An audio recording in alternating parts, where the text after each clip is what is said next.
Je m'occupe depuis 1986 de cette politique de la ville, depuis qu'elle est vraiment mise en œuvre dans la région Nord-Pas-de-Calais.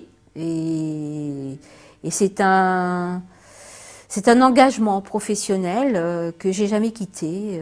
Je l'ai occupé à différents postes, à l'État, à la préfecture du Nord, puis de région, ensuite à la ville de Lille, et maintenant, depuis 2005, je le fais au niveau de l'agglomération dans un groupement d'intérêt public. Alors, j'ai pas voulu faire de la ville ma profession. J'ai fait de la lutte contre l'exclusion ma profession. Et il se trouve que la ville entre dans le processus d'exclusion de façon importante. Et que donc, si on veut lutter contre l'exclusion, il faut participer à l'aménagement, à la vie, à la création, à la rénovation d'une ville. C'est assez exemplaire au niveau national. On a ici 10 projets de rénovation urbaine sur la métropole lilloise, de taille variée bien entendu, mais qui globalement quand même vont permettre l'engagement d'un minimum de 10 milliards d'euros en 5 ans. C'est pas seulement des opérations d'urbanisme, loin de là, ce sont des opérations de développement social et urbain, ça porte bien leur nom. Il faut des hommes et des femmes pour relever ce défi, à chaque moment. Des élus, bien entendu, hein, des gens légitimés par l'élection sur l'avenir, qui ont une vision et qui s'entourent de compétences pour mener à bien cette vision. Une ville ne doit pas exclure.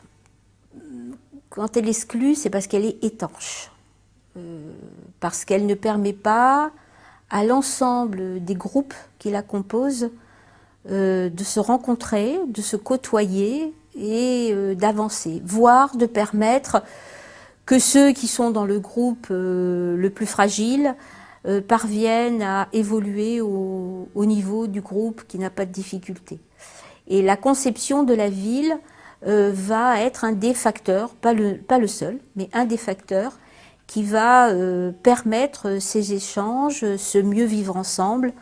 Alors c'est de la générosité bien sûr, mais c'est aussi tout simplement quelque chose de beaucoup plus simple et de beaucoup plus raisonnable, moins utopiste. C'est le souci de la cohésion sociale qui permet à une société de bien vivre, d'évoluer et de ne pas s'autodétruire. Le mieux possible, ça dépend où on met le curseur. Si on ne le met pas très haut au départ avec une utopie, forcément, on ne va pas faire grand-chose. On avance toujours, on ne recule pas, et ça, c'est extraordinaire. Alors, on croise les doigts d'ailleurs, pour qu'on ne recule pas. On a des craintes. Alors, j'ai choisi ce lieu parce que vous vouliez quelque chose de très personnel. Oui. Et que ça, c'est vraiment très personnel, parce que je crois que c'est mon dernier endroit, le dernier endroit des lieux d'enfance. C'est-à-dire des lieux qu'on regarde avec un autre regard que celui d'un adulte. C'est un lieu qui est resté pour moi figé au souvenir de mon grand-père et de balade avec lui le jeudi. Voilà, parce que c'était un endroit qu'il aimait, mon grand-père, et auquel il venait, dans lequel il venait régulièrement. J'ai le sentiment qu'il est occupé par des générations plus jeunes qu'avant. C'est-à-dire, j'ai vu plein de groupes de jeunes là qui étaient sur les pelouses allongées, qui jonglaient, tout ça. C'est bien. J'ai pas ce souvenir. Moi, j'ai un souvenir de jardin avec des personnes déjà âgées, mûres, et des petits. Mais pas d'ados, pas de jeunes. Et j'étais très impressionnée par la grotte. Par la grotte. Alors quel âge aviez-vous? J'avais 10 ans. Oui. J'avais 10 ans. Et ça vous paraissait mystérieux, un endroit énigmatique? Ouais. Bon, on s'y attend pas déjà. On s'y attend pas à trouver ça. Alors on était en 1962-63. Hein. Donc voilà, la ville était, je vais le dire, quand même plus austère qu'elle ne l'est maintenant. C'est un souvenir humain, c'est aussi le souvenir de mon grand-père, et puis c'est le souvenir de mon enfance, le mystère de cette grotte.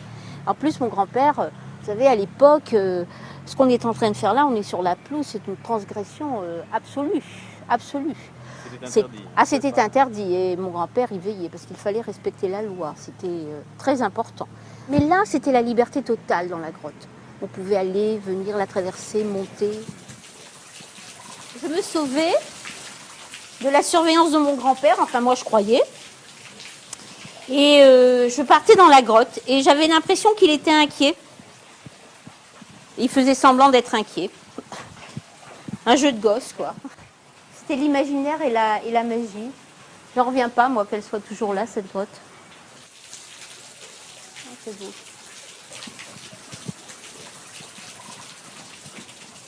Et je ne sais pas si ça se fait toujours, mais le nombre de mariés qui venaient ici pour faire leurs photos. Là, on les entend, hein, les voitures. Enfin, si vous sortez, vous n'entendez plus que les voitures. Vous passez ici et vous entendez les oiseaux. Voilà. Il y a ça aussi qui est un havre de paix.